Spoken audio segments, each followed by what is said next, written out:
my beautiful and amazing family. How are you all doing? Thank you very much for always supporting me. I really do appreciate. If today's the first time you are coming across this channel, this is Agatha Progress channel on YouTube, and I come across your way every blessed day. As you can see in this channel, we react to all videos, and in this channel, all opinion is highly needed in the comment section. And if you love what I am doing in this channel, why don't you click on that button that says subscribe and turn on the bell icon so that we become one big family. All right, my wonderful family, this video we're about to watch, I don't know how you felt about this video, but I do hope you got some lesson from it. All right, my wonderful people, let's go straight into the video. Now, watch it. Ọ dị mma ndị na-ekonye anyị na BBC dịka anyị si wee na-emenya bụ live video o wee kọtụ ka anyị gakwa n'iru na anyị na onye isi ndị na-elekọta hotels na Enugu na ugbu a ka ọ gwa anyị maka ihe a mere nụ. Ọ ga-agwa anyị afa gị? Ndewo. Afa m bụ Comrade Chukwuemeka Amos Ogbu.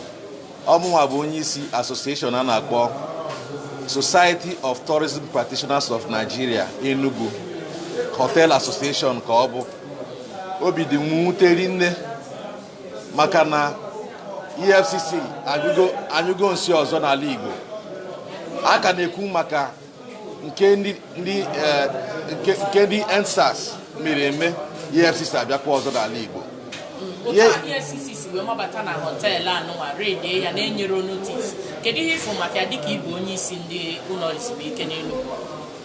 Ihe m fụrụ maka ya bụ na ọ bụrụ ihe ziri ezi na Efcc ga-abịa n'ala na ebe nwere hotel ụlọ nkwari akụ ebe ndị mmadụ na-enweta onwe ha enwere ike ọbụla ha nwetara nyekwe ndị isi nwe ndị hotel na o nwere ndị ha na-achọ ndị kpara alụ maọbụ na o nwere onye zuru ori ma ha na-achọ maọbụ o nwere onye zuru ego mmadụ maọbụ mee ihe ọbụla gbasara Efcc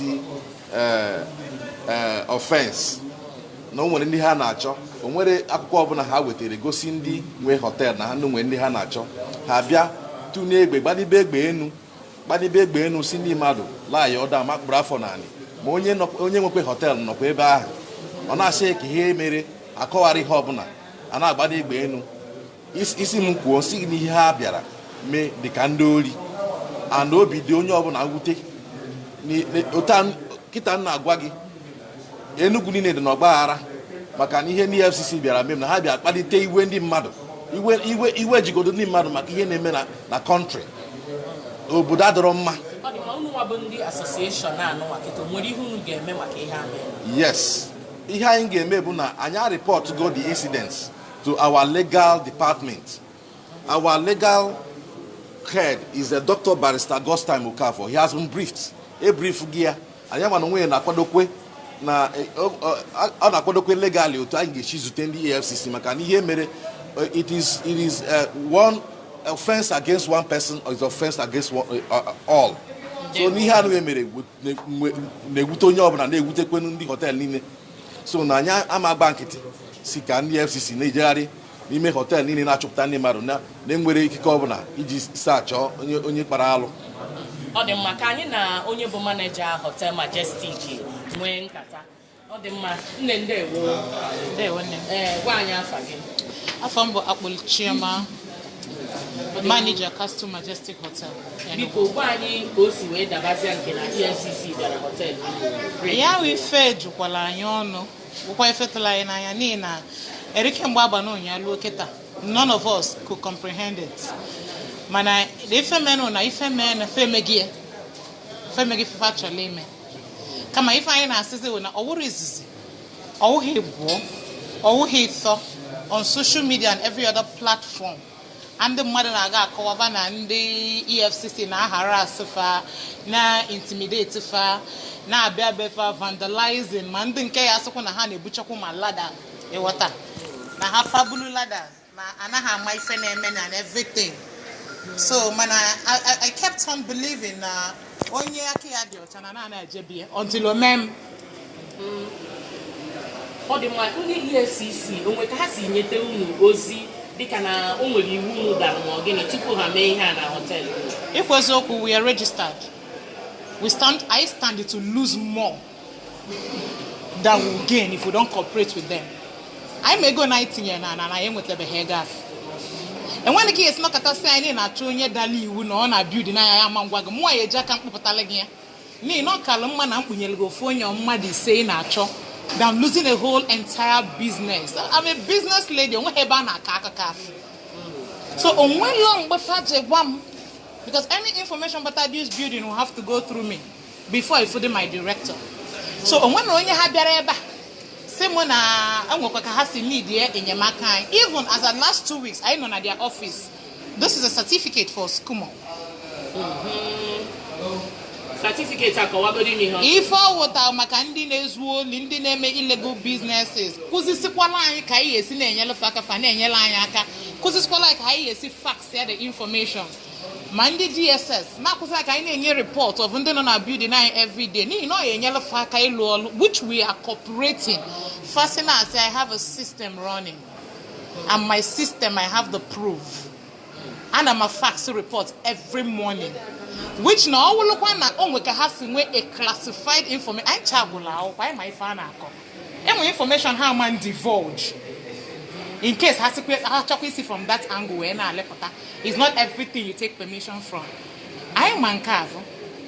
Man, I with information I in a fax every morning. Uninterrupted, unaddicted. I'm the person the person's data. Even in a crowd, you can single out the person. Man, I will live a family.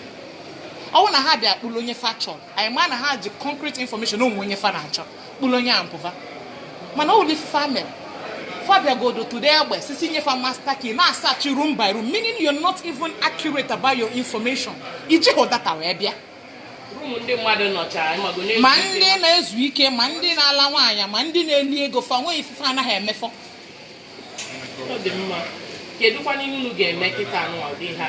Now we fell when I ain't trying to nani, but I'm a follow. Only illegal to look one ego on a kill film, what's illegal come with gear.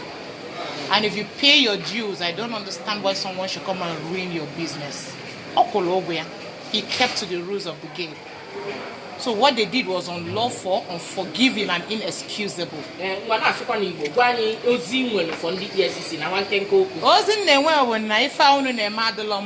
it's high time someone put a stop to it. And at this time, I think you've met your match. The EFCC, you've met your match. Because I found the reason why I made bear your office around 1 a.m. taking that risk because I want to be sure of what was going on in my building. And none of you gave me a listening. Instead, Onuntana drive past me by the gate. It's now to play your surveillance camera. I have mine, so I will play it. Nobody gave me a listening, and yet you said you're working for the government, you want the peace. That is not wanting the peace. That's desiring the peace. And when I asked questions, which were my legal rights, you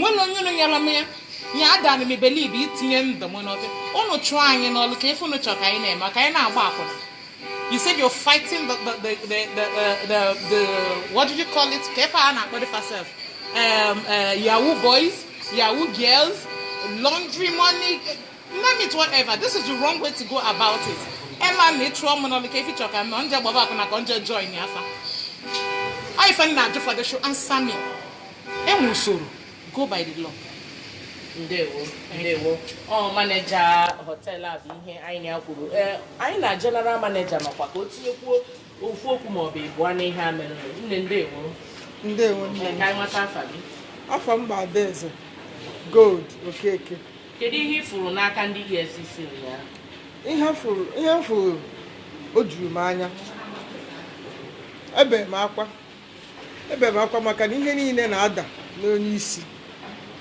Ama m ka m ga-esi wee kwuwe mana mgbe m bịakwute ha were egbe chedo m si m ekwukwa n'okwu m kọpụreti isi na kọpụreti n'ụdị anya nya na anyị ike wute egwu ha ji wee tinye mmadụ n'ahụ onwere ihe mma m ga-ekwu mana m na-ebe akwa na-asị ha kedu ihe anyị mere unu o nwere akwụkwọ unu ji igosi na o nwere onye unu na-achọ ka m chọpụtara unu onye ahụ anyị kpụpụta ya ka mkpụrụ onye apụwa kama ka unu ghara iwerekwa mkpọtụ unu na-enwe we na-agba egbe n'elu welu tinye gaasị na-etinye ndị mmadụ n'anya ma onye dị asthmatic anyị gbuburu ya tinye ya na wale room welu mmiri na-akwụ ya ka o nwee ike i-revive one of the staff the asthmatic. It was so horrible. It was so horrible. Ọ dị mma ka eke unu si asị gị kwuo kịta nwere ihe unu luzu na ihe anụnwa mere maka ndị guest unu nọcha onwe ndị kwụrụnụ maka ihe a mmagonu ndị akpụrụrọ. Nne ị na-ajụ ha anyị luzuru ihe nke bụ na mmadụ bịa n'ebe mmadụ na-achụta ego welu nsị kpọọ ya n'iru si ya alụzi n'ọlụ. Ọ bụgodị na ị chọrọ ịnalụ mmadụ ihe o ji n'aka isi ya nne nye m ihe o kwezi narị ya by force ha bịa dị n'ụdị so anyị lụzuru ego lụzukwa ndị mara biznes anyị na-eme bụ biznes mmadụ na mmadụ. Ndị mmadụ na-esi obodo oyibo si within Enugu within Nigeria na-abịa ma ndị bịara biznes nke ha ma ndị bịara holiday ma o nwere family bịa holiday abanyere ya nwaanyị na di ya na ụmụaka ya ma ndị futbọla nọta ebe ma ndị national youth bịa ime meeting ha iti ndị egwu anyị lụzuru ihe anyị ma ihe dị n'ime ya onye bịa kọlụ nwanne ya ka o si wee nụ kọọ ka o gosi wee tụ ụtọ ka o wee bụ na o mebikwuru ụdị ọrụ ana nwaanyị ga-akọwata ihe niile merenụ onye ka m ji wee na-ekwu ihe a biko anyị nwabụ ndị kasị majestic ihe niile ndị Efcc si anyị mee anyị mezuru ya anyị nwetara satifiketi anyị and anyị na-esendịkwa report and ha sensitiziri anyị kọwata ka anyị ga-esi wee mee ya so onwe nke ha ga-esi na onwe ihe anyị dara iwu ya and anyị dagodi na onwe usoro eji eme iwu onwe onye dị above the law na Nigeria even in the whole world mana ị ga-abịa wetagara akwụkwọ sị mmadụ mekwa iwu da onye ajụzi ya iwelizie force mana nke onwe dị nke ha gwara anyị so ha rụrụ arụ and anyị lụzuru ihe anyị lụzuru ego. Ọ dị mma ọ kwe nghọta na o nwere ụfọdụ ndị lọji n'ebe a nọ mgbe ihe ahụ mere ha chọrọ ikwu okwu maka ya. Ka anyị jee n'ụlọ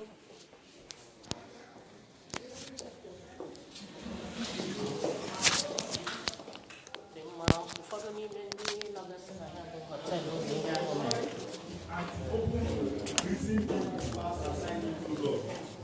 We have noted with great dismay and disappointment the failure.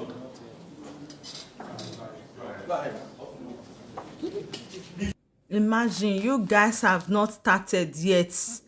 Before you look from front, right, left, right, you will understand that what the IPOP are passing through is real. You people should bear it with this your EFCC. They told you that Buhari never mean well for you, the southeastern part of Nigeria, but you people think that the IPOP are just saying it all. They don't want one Nigeria. Oh yeah, take your one Nigeria and have it in bunch.